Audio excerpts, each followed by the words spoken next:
Do I really need a niche? This is a question that all new copywriters and content creators ask me. And for a long time, my answer was, yeah, 100%. But as copywriting, marketing, and the world of content creation continue to evolve, you better believe the rules around niching down are changing too. In this video, I'll share when having a niche is absolutely critical and what's even more important than niching down today, especially if you're just getting started. So keep watching.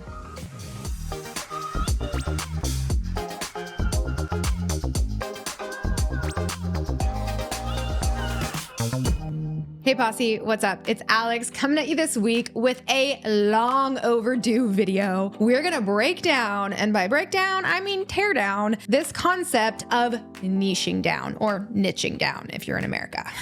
When does having a niche actually matter? Who should have a niche and who should not? And if not a niche, what else will help you stand out, attract the right people, and get paid online today? We're gonna get right into it because you better believe I have a lot to say on this topic. But first, make sure to give me a thumbs up below if you like this video and subscribe to my channel for more videos to help you start and build the business of your dreams from home. So the question I am answering today is, do you really need a niche in 2025? Everywhere you look, and I mean everywhere, you will find a ton of information and social media posts telling you that yes, you need a niche, including, yes, I know, some of my own past videos. But let me be clear that there is no way to give a blanket yes or no answer to this question. It is a complicated and nuanced conversation, just like so many things in business and marketing. So I am sure you will be happy to know that my answer is both yes and no. I know, not very helpful, right? But just you wait. There is no denying that having a niche is still a really great way to stand out online. Of course, this is how we find people to teach us about a specific skill, topic, or subject area, just like me making specific copywriting and marketing videos for you here on my YouTube channel. Niching down is really smart if you're trying to build a one-to-many business where you're selling courses on a specific topic or area of expertise, and you're creating content as a traffic strategy to get more people to that offer. There are many content creators I follow who are very, very niche. I mean, it doesn't get more niche than Miss Excel, who literally does nothing but teach folks how to use Microsoft Excel, or one of my favorite YouTubers and makeup artist, Bailey Sarian, who tells her subscribers true crime stories while she does her makeup. I mean, that is like niche on niche. This niche content is exactly the reason why we follow these people and why we continue to consume their content time and time again to get more of the same. So if this is all starting to sound like, yeah, Alex, niching down is a great idea and that absolutely everyone should be doing it, right? Wrong. Now, don't come at me, but I really believe that niching down is not for everyone. And if you're watching this video, then spoiler alert, it is probably not for you yet, especially if you're a new or aspiring copywriter or any kind of service provider who works one-on-one with clients and is just getting started. So then you're wondering, okay, so then who should be niching down? If you're a service provider, niching down is really great after, keyword, you have already built up a repertoire of specific experience, knowledge, and or skills. For example, when I was a freelance copywriter, my specialty was email marketing in the personal development niche. But it didn't start that way, not even close. When I was first starting my business, I wrote for every type of copy, offer, type of client I could possibly find. Then over time, I discovered that I was particularly good at writing emails and that I particularly enjoyed writing for personal development and spirituality brands. So I started getting a little bit more intentional and taking on more and more clients in this niche, and of course, more and more email marketing related roles. And before I knew it, I was a go-to email marketing authority in the personal development and spirituality niche. And clients came to me specifically because of my experience here. I was getting referrals and clients kept coming back, but it happened slowly and was a very natural evolution. Do you think I would have built the career I had if I was super picky about only working with personal development clients in the beginning? Or if I only accepted email marketing jobs? you know the answer. It's absolutely not. I would have had a very hard time getting my business off the ground because my niche made me too picky, right? I tell my students all the time, first get paid, then get picky. You just have to start and allow your niche to develop over time, and it might completely be different than what you think. Now, while it's good to have a general direction you want to head down, don't niche down just because you're interested in the subject matter if you don't yet have experience doing it. Sure, you can and should let that interest guide you and try to build experience in that particular field if that sounds exciting to you, but being too strict about your niche at the beginning of your career, whether you're a copywriter or a marketer or any other type of service provider, can really backfire, and it can hold you back and slow down your progress. You should only niche down in something once you have built that experience and expertise in that specific area. And yes, you guessed it, that takes time. It takes consistently showing up. It takes trying new things. It takes, seeing what clicks and what sticks. Now, you're probably wondering, okay, so if I am just getting started and I don't yet have a niche, how else am I supposed to stand out online? Well, my advice is that you focus on these 5 things instead. Number 1, focus on gaining experience. You just need to get a client, any client. Period. Roofing company down the street, your mom and dad's friend's business who needs copy, a friend who isn't paying you, but you're just trying to get those reps, right? It doesn't matter if you're writing copy for a mechanic shop when you're actually interested in writing in the beauty industry. It doesn't matter if it's the most boring or dull project in existence. If you don't have experience yet, you are in no position to be selective about who you'll work with or what type of projects you will take on. You should be thrilled to say yes to any opportunity that comes your way, because it's going to help you build your character. It's going to help you build your experience. In fact, one of my Sparkies, a member of my exclusive membership for freelancers and service providers, built her copywriting business very fast by supporting local small businesses in her self-proclaimed redneck town.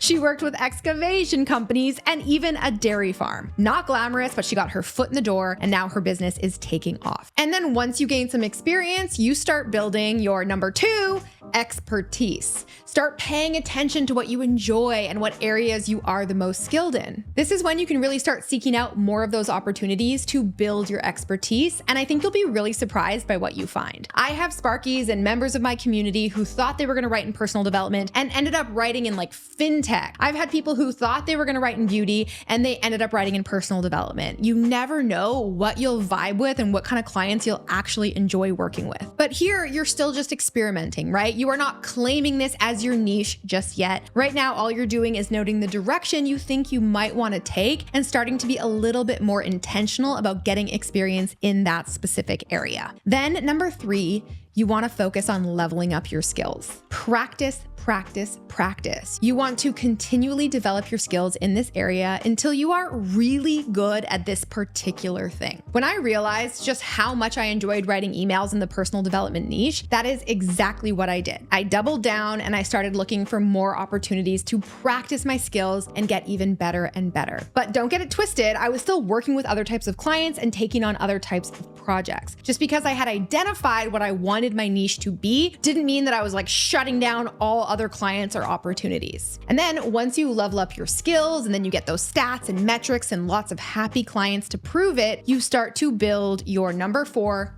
authority.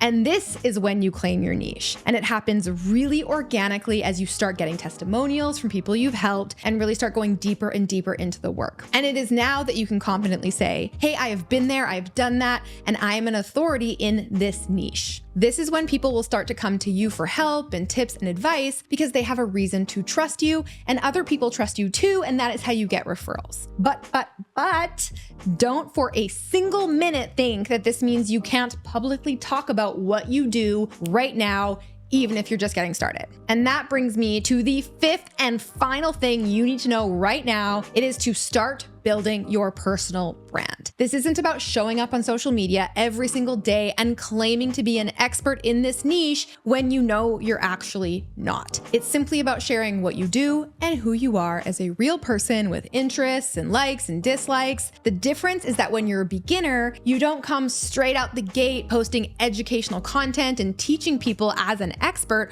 when you are not. And a lot of people do this and we can spot it from a mile away. So if you feel awkward or fake fake or forced every time you post online, chances are you're trying to show up in a way that isn't you, like putting on a weird hat that you would absolutely never wear in public. Yeah. No wonder it is very awkward. Now, I get why this happens. We see influencers doing their thing online, whether it's me or some other type of creator or business owner that you follow, and you think, oh, that's what it looks like to build a personal brand. If I'm gonna build my personal brand, I have to do it like that. But that actually couldn't be farther from the truth. The reality is there are many ways to start building your authority online, even if you are just getting started. For example, you could share your day-to-day and what you're learning along the way. Like, hey, check out this thing I learned from Alex today about email marketing. Or, hey, I wrote this email sequence for a brand new client and I think I did pretty good. What do you think? And of course, as you build your personal brand, there should also be a lot of photos of your dog or cat, or the daily walk you go on, or your morning ritual, or you just sharing snapshots of your life, because that is you. That is what it means to build a personal brand. And you don't want to wait until you officially niche down and feel ready, because you might not ever decide to niche down, and that's okay too. Start building your personal brand right now. Take your people along with you for the journey, right? From building your experience to getting expertise to honing your skills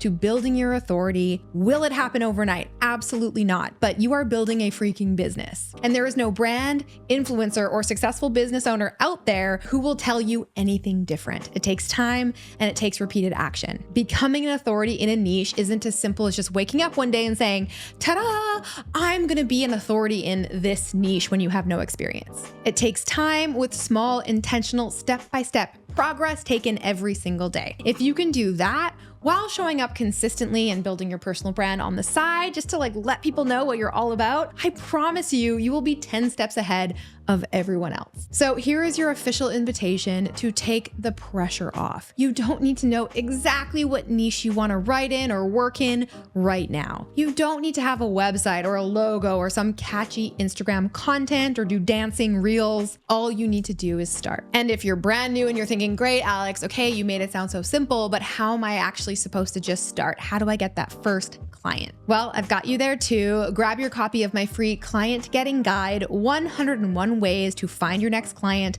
at the link in the description box below. And always remember, first get paid, then get picky. Give me a thumbs up below if you found this video helpful, and I'll see you next week with a brand new video. Until then, I'm Alex. Ciao for now. All right, guys, if you enjoyed that video, make sure to check out the next one from me right here. And you can click right here to get a free gift.